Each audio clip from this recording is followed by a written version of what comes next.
What is it that you're looking for as you prepare this off season for next season in the NTT IndyCar series? Well, in my role with Andretti Autosport, I think the thing that, I felt within the team at the end of last year is we were really coming on strong. We'd been strong on street courses and in certain areas for several years in the series and won races and in those particular types of races. But at the end of the season, seeing how competitive we were on ovals, short ovals, super speedway, seeing Colton get that win at Nashville and get his first oval win.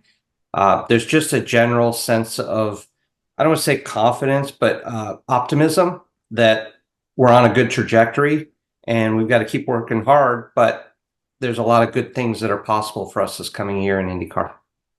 And the 500 itself, we've talked to so many drivers on this program about how elusive and alluring the Indy 500 is at many different levels. You started in it 5 times, the last time in '06, 3 top 10 finishes, third in '05.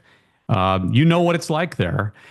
Give our listeners a sense of how the year really, especially the beginning of the year, builds to May.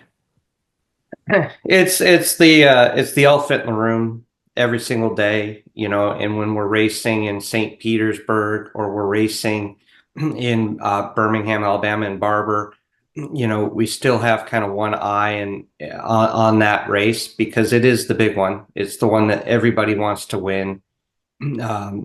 So, we do put a lot of effort into it. A lot of our development, wind tunnel time, everything goes into really trying to be at our very best. But having been part of 2 winning efforts there, and I can tell you that's why that race is so sweet because every single car, all 33 cars and drivers and teams that are there, all took their best shot at it. So if you won on that day, you beat everybody with their best car, their best engine, their best driver, their best crew chief, like everything you could stack the deck in your favor, you do for that race. And if you come out on top on that, it's a big deal. And everybody who's been on this program has described, I want to put your driver helmet on here for a minute, but has described how arduous and difficult it is from a driver's perspective. Give me the driver's perspective, give me the owner's perspective or the strategist's perspective. Yeah, from a driver's standpoint, it's brutal. It's a mentally challenging. We call it the month of May. It's really just a couple weeks now, but it feels like a year. And the way it builds, that every day you practice, and then the weather changes, and you think you're happy with your car, and suddenly you're not anymore. And as you're building up through the end of the first week, heading into qualifying, you start trimming the car out and putting it really more and more and more on edge, to the point that when we go out and do these qualifying runs, we're relying almost completely on the grip from the tires, to the point that you couldn't do a second run on a set of tires. They just don't have enough grip to hold the car to the track. So those are some harrowing laps for the drivers. You're really holding on the white knuckle moment, getting through qualifying.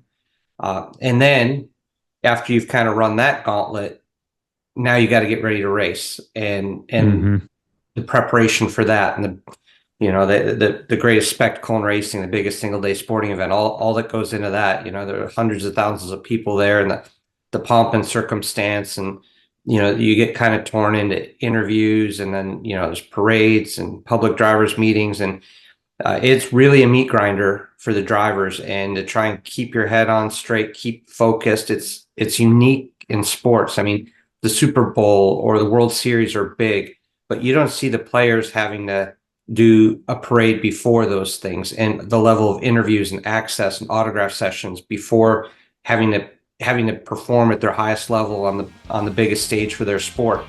So I think as a driver, remember those things a lot, and still to this day have just so much respect for all the drivers because of the unique challenge of that place, and the mental distractions and things that it throws at you, and you have to close all that stuff out.